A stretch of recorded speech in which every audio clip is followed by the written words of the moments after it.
Hey guys, welcome back to MFO. This is one of those videos where I'm going to tell you about something that you need to be careful about, but I'm also going to ask you for your advice or your knowledge to see if we can kind of pool our resources here. So let me tell you what happened. I got my boat in the garage here down in the barn, and I turned my graphs on because I wanted to check out some maps that I had. I wanted to look at, I was heading out to a lake and I wanted to kind of look at the maps prior to getting out on the lake. Well, then I got distracted and left, didn't come back and shut the power off to my batteries. My Garmin unit up front stays on and whenever I turn the batteries on. I got distracted, I left, and for 4 days, my Garmin unit was turned on, which drew the power down on my two starting batteries. And when I got back, obviously those batteries were drained. Put it on the charger, didn't do any good at all. Couldn't get those batteries to start back up. I did come up with a solution. We're going to tell you what the solution was, but then I want to talk to you and get your advice on whether I did it right or whether or not there was another solution to this. Guys, stick around. We'll be back right after this.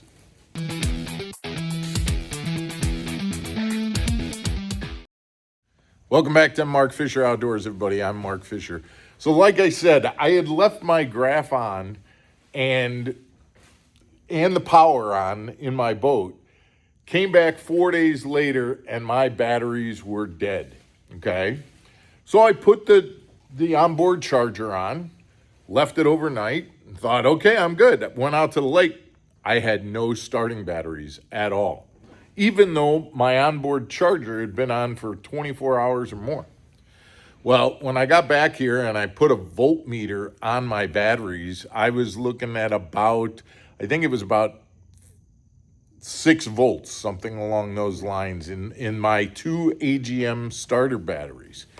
Now remember, I run Norsk lithium batteries for my trolling motor. My Norsk batteries were fine. Everything was great there. But my starting batteries, which power my graphs, those were down to like 6 or 8 volts, something along those lines. There was no way my onboard charger was charging those. So I pulled them out. I put them on a battery boost for about a half hour each one and got that back up to about 12 volts. Then reconnected them, and sure enough, they're back up and running. Now, I've always heard this as the situation with lithium batteries, where if you draw the power down too far with lithiums, you actually have to boost them back up before you almost trick them back into accepting a charge. But I've never heard that being the case with AGM batteries. But that seems like that's what happened. I drained those batteries down so low that they wouldn't accept the trickle charge that comes off my onboard charger. So putting them both on an individual boost to get that initial jump back up to about 12 volts or 11 volts. I was at 11.7 or something like that. Then when I put them on my onboard charger and left them on overnight, I got it right back. And sure enough, now I'm in a point where they're pumping out, over 12 volts and they're running. I was out the other day and had all my graphs on for the full day and everything was fine. No problems with those two batteries. So it wasn't that I damaged those two batteries, but there was definitely a point at which those batteries were not accepting a charge.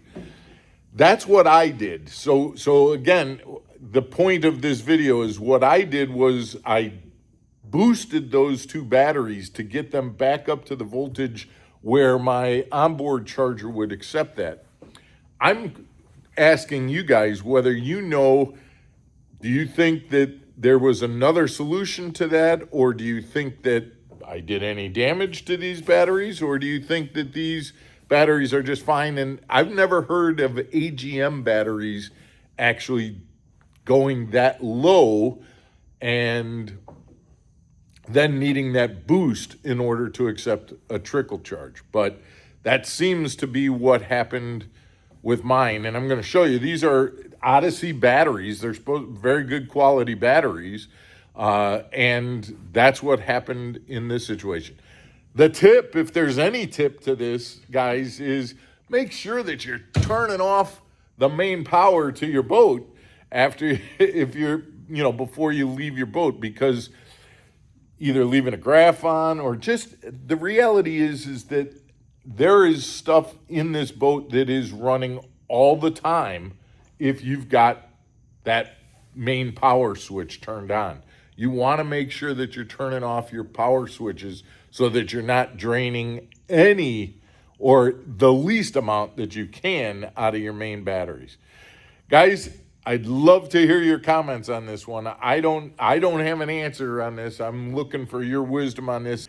Send me your comments on that. I'd love to hear from you. Guys, we'll see you again tomorrow on another episode of Mark Fisher Outdoors. Take care, everybody.